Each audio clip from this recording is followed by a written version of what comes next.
Wow Radio. Un corito no tan sano.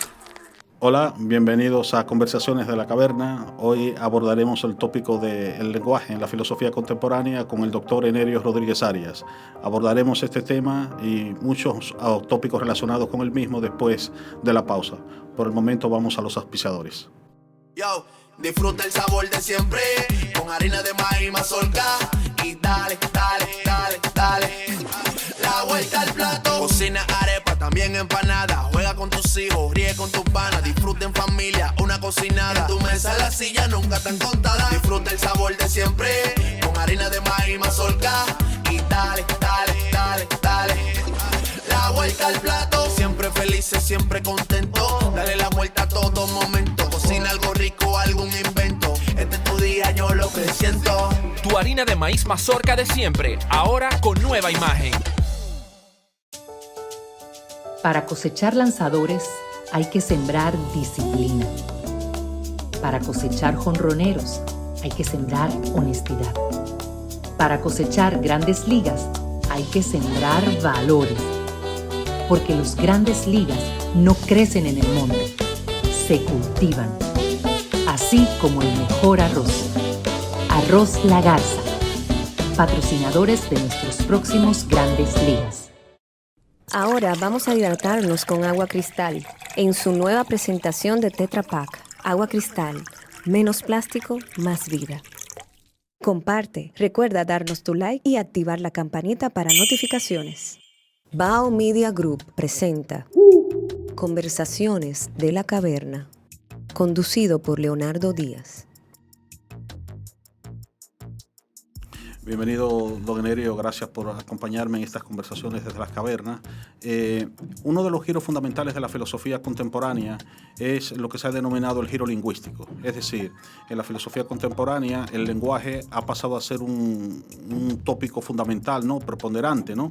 Y gran parte de esta razón se debe a un filósofo llamado Ludwig Wittgenstein, ¿no? Vamos a comenzar un poco reflexionando sobre lo que es la empresa de Wittgenstein, ¿no? Es decir, hay una idea importante según la cual el mundo es representado por el lenguaje, ¿no? Correcto, sí. Pues Ludwig Wittgenstein fue realmente vamos a decir, el primer filósofo en cuestionar lo que se consideraba como un lugar común. Nadie se cuestionaba o se preguntaba por el análisis del lenguaje y los límites del lenguaje. Uh-huh. Es decir, él es el primero que plantea o examina, bueno, ¿sirve el lenguaje para poder expresar todo lo que se quiere expresar o todo lo que se necesita expresar? Y nosotros consideramos el lenguaje siempre como un vehículo. Como un medio, ¿no? Como para un expresar, medio, exactamente. Sí. Pero debo decirle, doctor Leonardo, que desde la antigüedad se discutió el problema de cómo se relaciona el lenguaje con los pensamientos y cómo se relaciona el lenguaje con el mundo. El texto famoso de Platón. El Cratilo. Sí. De Platón, donde Hermógenes y Cratilo discuten, hay una discusión que es interesantísima para la época en que se hizo. Pues mire, resulta que este personaje que se llama Ludwig, en castellano diríamos Ludwig, pero que realmente Ludwig Wittgenstein, pues era un estudiante de ingeniería aeronáutica. Había estudiado en Berlín y luego estaba matriculado en Manchester a principios del siglo. Vamos a decir que entre principios del siglo XX, entre 1906 y 1907, estaba matriculado en Manchester estudiando ingeniería aeronáutica, y parece que entre los cursos que tomaba cayeron en el asunto de los cursos de matemáticas que se necesitan para ese tipo de carrera. Y resulta que había una persona ahí que conocía el libro Los Principios de la Matemática de Russell, que se había publicado en 1903. Y le habló de ese libro, se lo dio a conocer, debe haber leído algunos capítulos, sobre todo los primeros capítulos del libro, y se interesó entonces por la filosofía de las matemáticas y preguntó si esa materia existía en algún lugar. Entonces alguien mencionó que en Cambridge, en Inglaterra, había ese tema, esa asignatura, y que un tal Bertrand Russell trabajaba sobre eso. Al menos dice Russell que eso fue lo que el mismo Wittgenstein le confesó aquella noche del 18 de octubre de 1911, cuando se presentó sin haber solicitado audiencia ni haberse citado para esa hora. Se presentó, Russell recuerda que era una persona que hablaba con acento alemán, el inglés con acento alemán. Russell sabía alemán porque había tenido institutrices alemanas de niño, ¿no? Pero este hombre prefirió hablar en inglés y dijo que quería estudiar. Recuerdo que en acompañando a Russell estaba Charles K. Ogden, que después fue traductor del primer libro de Wittgenstein. Entonces, Wittgenstein, que estaba matriculado en Manchester en ese semestre, se quedó oyendo las clases de Russell, pero no estaba inscrito todavía. Lo inscribieron en febrero del 1912 y lo inscribieron como un estudiante de lo que podría llamarse el bachelor americano o inglés. Es decir, ese primer título como un principiante. Sí. Pero era, como dicen los franceses, un falso debutante, porque en realidad no era ningún principiante. Sabía mucho más de lo que dijo que sabía. Lo cierto es que en junio lo cambiaron. Le cambiaron el estatus y lo convirtieron en estudiante avanzado. Es un estudiante de investigación ya, no como un principiante. Pero eso fue en junio. De manera que de febrero a junio estuvo realmente ese estatus de un estudiante principiante que viene a la universidad. Resulta que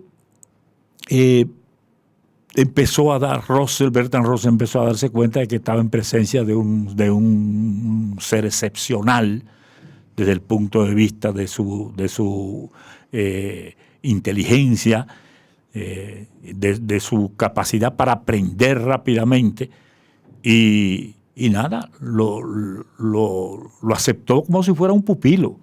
Okay. Vamos a abordar, a propósito de esta relación con Russell, un punto que considero que es fundamental, ¿no? Es el problema de, digamos, esa similitud que se da entre ambos con respecto a la relación que se da entre lenguaje y realidad. Sí, fíjese, resulta que Bertrand Russell tenía una posición que yo llamo relativamente ingenua, en el sentido de que él se burlaba un poco de esos filósofos que cuestionaban o que discutían si era posible que el lenguaje y la realidad pudieran relacionarse. Incluso llegó a decir en una ocasión que era una de esas ideas absurdas que solo se les ocurre a los hombres muy inteligentes, ¿ves? Para burlarse un poco, porque él creía que esa era cosa como que no debían discutirse, como que debía admitirse eso. Sí, como por un supuesto. Exactamente. Digamos, pero resulta que él mismo se dio cuenta de que Wittgenstein empezó a plantear algo en lo que Russell no había reparado.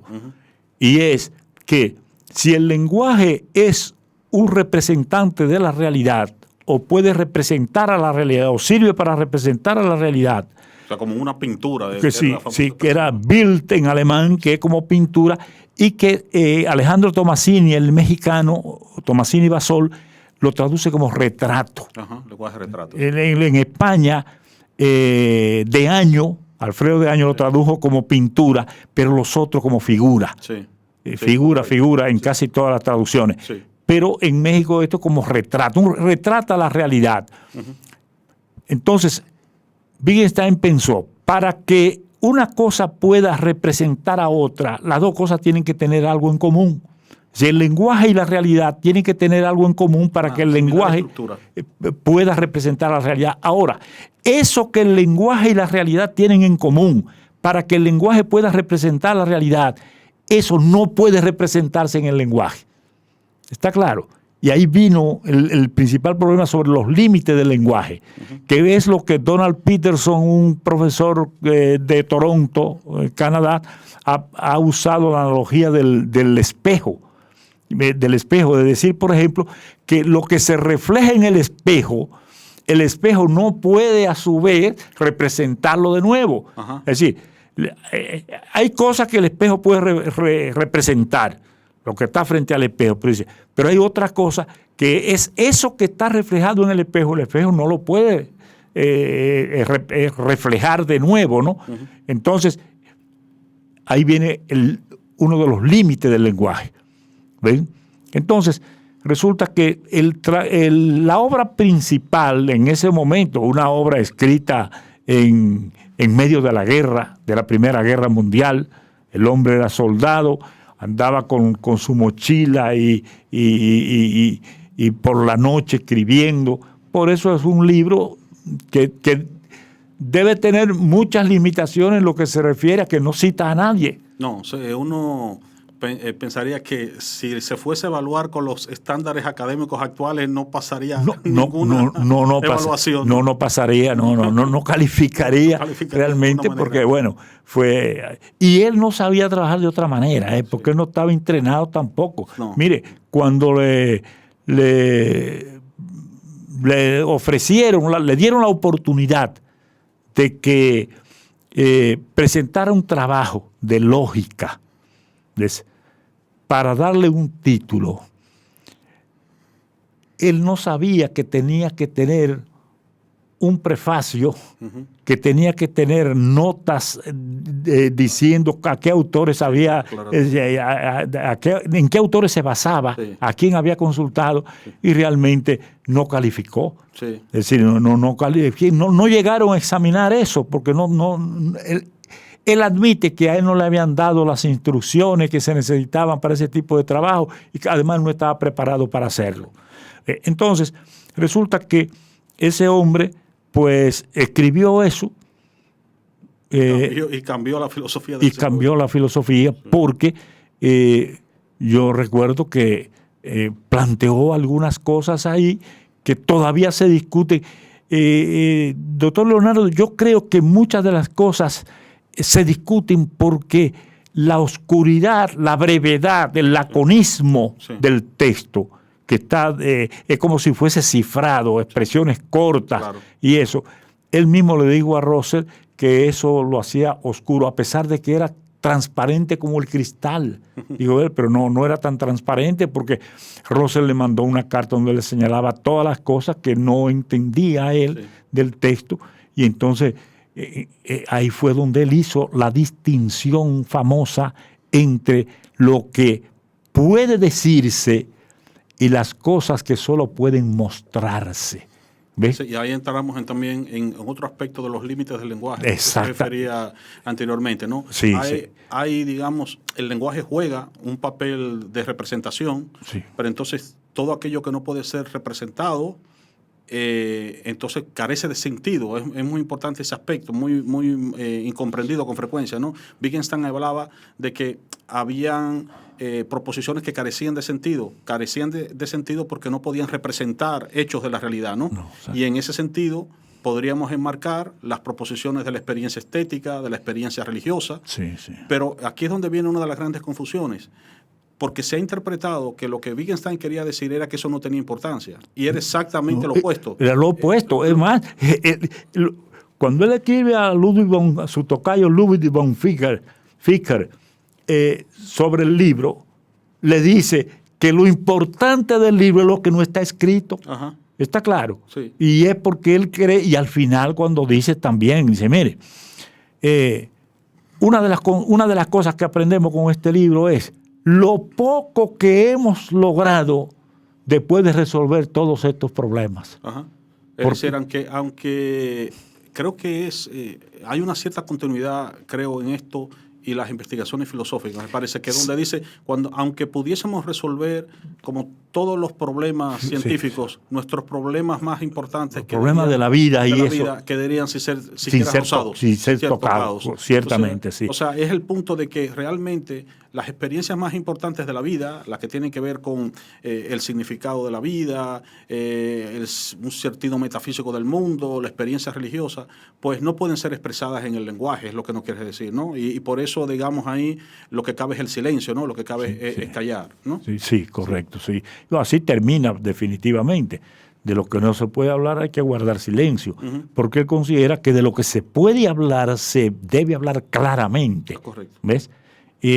Ahora, hay cosas que llaman la atención. Profesor, fíjese, Wittgenstein se reunió con Russell entre el 13 y el 20 de diciembre, esos 7 días, en Holanda, en 1919, cuando lo pusieron en libertad porque fue que él estaba prisionero en Montecassino, en Italia, fue hecho prisionero y había perdido todo contacto con Bertrand Russell, y Russell dice que movió hilos, esa es la expresión que usa, que habló con grandes personalidades para ver si lo ponían en libertad. Ya se había firmado la paz y finalmente lo pusieron en libertad, y él le dijo, mira, este libro tú no lo entenderías, yo tengo que explicarlo, tenemos que juntarnos. Él le mandó un ejemplar a través de John Maynard Keynes, el economista famoso, y Russell lo leyó 2 veces, el libro. Dijo que me gusta, hay algunas cosas con las que no estoy de acuerdo, pero entonces cuando le contestó Russell la carta, él dijo, es que tú no has entendido mi idea fundamental, la distinción entre lo que puede decirse y lo que solo puede mostrarse, que le dio una importancia muy grande a eso. Que es lo que Russell ve como un asomo de misticismo. Exacto. ¿Está claro? Sí, claro. Entonces resulta que se pusieron de acuerdo porque Russell tenía prohibido, porque se había opuesto a la guerra, tenía ese tipo de cosas, y tenía prohibido salir de Inglaterra, y no sabía cuándo le iban a dar permiso. Lo cierto es que se pusieron de acuerdo para juntarse en Holanda. Russell pasó 2 semanas, Wittgenstein fue del 13 al 20 de diciembre de 1919 y leyeron el libro línea por línea. La impresión que Russell sacó es que Wittgenstein se había vuelto un místico completo, que ya no eran los asomos de misticismo, sino que ya era un místico completo. A él le sorprendió, dice que se quedó sorprendido porque Wittgenstein, cuando él lo conoció como alumno, incluso, vamos a decir, tenía hasta poco respeto por el cristianismo, ¿ves? Y resulta que, pues leyó los comentarios de Tolstoy sobre los evangelios, que era el único libro que había en una librería.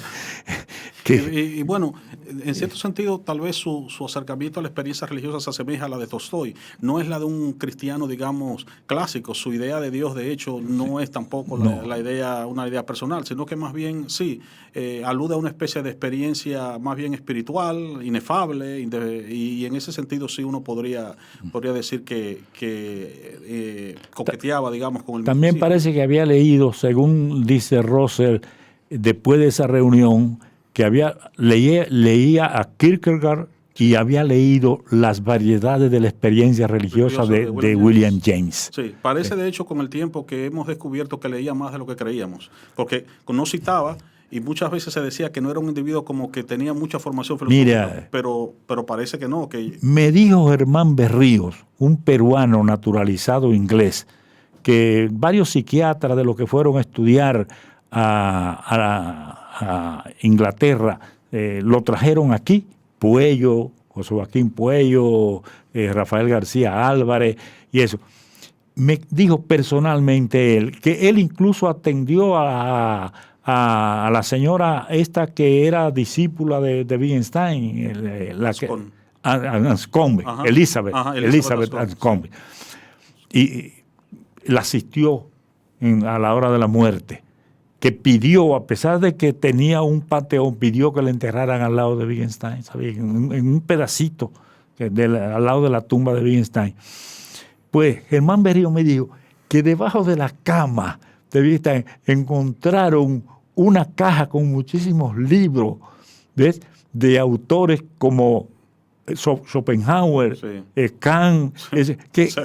es decir, O sea, que sí tenía lectura de historia. sí, por eso que te digo que era, como dicen los franceses, un falso debutante. Sí. Es decir, dicen que no quiso impresionar a Russell diciendo que había leído nada. Ajá. Daba la impresión de que no conocía nada, Sí. pero realmente conocía mucho más de lo que los otros creían Sí. que conocía. Pues en esa situación de que Russell realmente le escribió a Ottolin Morrell sobre... él incluso le dijo, me gustaría que tú lo vieras de nuevo, porque ya lo habían conocido antes cuando era alumno, ¿no? Porque lo conociera en esa etapa. Pues es la expresión de la transformación que se ha dado en este hombre, de un lugar, como se dice, de un lógico puro, porque Russell dice que antes de 1914 para atrás, Wittgenstein solo se ocupó de la lógica. Uh-huh. Que por cierto, cuando yo le pregunté a Alejandro Tomasini Basols, al mexicano, que yo creo que para mí debe ser el latinoamericano que más conoce a Wittgenstein, porque ha escrito un libro sobre el tratado, y escribió un libro sobre las investigaciones, uh-huh, ¿ves? Y una cantidad de trabajo, mucho trabajo disperso, que incluso me mandó una parte a mí. Le pregunté yo a quién se refería Russell cuando dijo que después de Aristóteles la humanidad había tenido que esperar 2000 años para producir otro genio igual. uh-huh. Y entonces yo le decía que yo creía que Tomasini me dijo, bueno, a lo mejor se refería a Frege, por la admiración que Russell tenía. Pero resulta que Frege, en la historia de la filosofía occidental de Russell, le dedican 2 párrafos nada más. Y entonces me pongo a pensar que no podía ser Wittgenstein, porque ya en ese momento Russell estaba decepcionado, uh-huh, porque el hombre había dejado de ocuparse de lo que él creía. Russell creía que como la mente de él había quedado embotada, así esa es la expresión que él usa, al preparar los Principia Mathematica con Whitehead era un hombre ya muy mayor y le dejó todo el trabajo matemático, uh-huh, de las derivaciones matemáticas a Russell. Russell trabajaba más de 10 horas al día en eso, y durante varios años seguidos, hasta el punto que él dijo que su mente terminó embotada hasta el punto de ser incapaz de emprender una labor intelectual de envergadura después de eso. Entonces él creía que el hombre que iba a seguir su trabajo era Wittgenstein.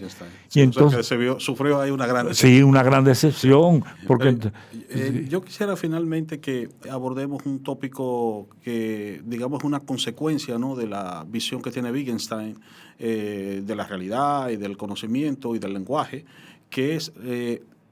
¿qué es la filosofía, ¿no? Tradicionalmente, la filosofía se entendió como una disciplina que tenía como objetivo la búsqueda de la verdad, era una ciencia del ser, en el sentido, digamos, más metafísico de la palabra, pero a partir de la concepción de Wittgenstein, la filosofía queda transformada, y digamos, inclusive, queda tan transformada que se me antoja decir que en los países anglosajones, que es donde Wittgenstein ha tenido mayor influencia, uno se da cuenta, los planes de estudio de las carreras en las universidades, las carreras de filosofía, están muy dirigidas hacia la cuestión del lenguaje, la filosofía del lenguaje, la lógica, etcétera, a diferencia de lo que pasa, por ejemplo, en los países de tradición continental, donde las carreras de filosofía tienen más asignaturas de metafísica, ¿no? Sí, y ese tipo de doctrinas. Exactamente, correcto. Entonces, hay una transformación, digamos, una visión totalmente diferente de lo que es la filosofía a partir de la visión de Wittgenstein. Claro. La función de la filosofía es una función de esclarecimiento, está claro. Es decir, una función de elucidación. Es decir, ¿qué es lo que dice? la filosofía no son ya teorías o doctrinas o conocimientos congelados que se le transmiten a la gente. Es una función de esclarecimiento conceptual, de clarificar los pensamientos. ¿Ven? Entonces, ahí es donde viene lo paradójico de que Wittgenstein considera que después que uno aplica eso o hace lo que él dice que debe hacer el filósofo, entonces definitivamente hay que tirar la escalera, porque ya uno ha subido, ¿ves? Entonces ahí es donde viene la paradoja de si el Tractatus transmite verdades y el Tractatus está lleno de sinsentido, entonces no puede ser verdadero. Y si es verdadero, entonces no es verdadero, porque si es verdadero, conduce a un sinsentido. Y si es un sinsentido, entonces no es verdadero. Entonces, si el tratado es verdadero, no es verdadero. Entonces, plantea una paradoja que, mire, cuando lo examinaron aquel 18 de junio de 1929, que se hizo el examen y tuvieron que considerar, no, pero mire, vamos a que se examine del tratado. El tratado había sido discutido por ellos dos, de acuerdo, del 13 al 20 de diciembre de 1919. Estamos hablando ahora de 10 años después. El jurado eran George Edward Moore y Bertrand Russell. Sería interesante si se hubiera podido registrar. ¿Ves? El examen. Sí. ¿Usted sabe por qué? Porque la pregunta que hizo Russell fue esta. Decía, mire, a mí me parece que usted es incoherente. Le dijo a Wittgenstein, usted es incoherente porque usted dice a la entrada que las verdades que están ahí, de esos pensamientos, son intocables y definitivas. Y usted ha llegado a esas verdades intocables y definitivas a través de sinsentidos. Entonces, ¿cómo es posible eso? Sí. Entonces, no se registró la respuesta de Wittgenstein. Sí. Lo que dice Monk, el biógrafo, Sí. Es que Wittgenstein finalmente dijo, yo no se preocupe porque yo sabía que ustedes no iban a entender. No iban a entender. No están listos para esta conversación. Sí. Una manera tal vez quizás de entender esa paradoja es que realmente él maneja dos términos del sinsentido. Una tal vez se refiere una que se refiere a esas proposiciones que no tienen significado empírico, que no representan nada, y otras que no representan nada, pero que sí muestran, digamos, dónde hay sinsentidos, ¿no? Y el oficio del filósofo precisamente sería ese, ¿no? Mostrar, digamos, cuando estamos en un falso debate, ¿no? Cuando estamos planteando falsos problemas, ¿no? Cada vez que alguien quisiera decir algo filosófico, entiéndase metafísico, sí, debemos probarle que no le ha dado significado a alguno de los signos que está usando. Eso es lo que planteaba. Lo importante es esto, Leonardo, que ciertamente en los lugares donde ha influido él, la enseñanza de la filosofía se ha transformado. Correcto. Está claro. Y se ha vuelto muy exacta. Sí, ¿no? Y realmente, vamos a decir, se ha convertido en ejercicio para pensar, sí, y no sencillamente para engullir conocimiento. ¿Ves? Porque realmente en el país yo estudié filosofía y lo que uno aprendió fue sencillamente a repetir qué era lo que decían los grandes filósofos. Bueno, queremos agradecer al doctor Enerio Rodríguez por su participación en este conversatorio sobre Ludwig Wittgenstein, y a ustedes, pues los esperamos en otras conversaciones desde la caverna. Conversaciones de la caverna. Bao Media Group. Podcast. Coberturas. Documentales. Reserva tu espacio con nosotros. Escríbenos vía DM. Un corito no tan sano. Yo, disfruta el sabor de siempre, con harina de maíz mazorca, y dale, dale, dale, dale, la vuelta al plato. Cocina arepa, también empanada, juega con tus hijos, ríe con tus panas, disfruta en familia, una cocinada. En tu mesa la silla nunca tan contada. Disfruta el sabor de siempre, con harina de maíz mazorca, y dale, dale, dale, dale, la vuelta al plato. Siempre felices, siempre contentos, dale la vuelta a todo momento. Cocina algo rico, algún invento, este es tu día, yo lo que siento. Tu harina de maíz mazorca de siempre, ahora con nueva imagen. Para cosechar lanzadores hay que sembrar disciplina. Para cosechar jonroneros hay que sembrar honestidad. Para cosechar grandes ligas hay que sembrar valores. Porque los grandes ligas no crecen en el monte, se cultivan. Así como el mejor arroz. Arroz La Garza, patrocinadores de nuestros próximos grandes ligas. Ahora vamos a hidratarnos con agua cristal en su nueva presentación de Tetra Pak.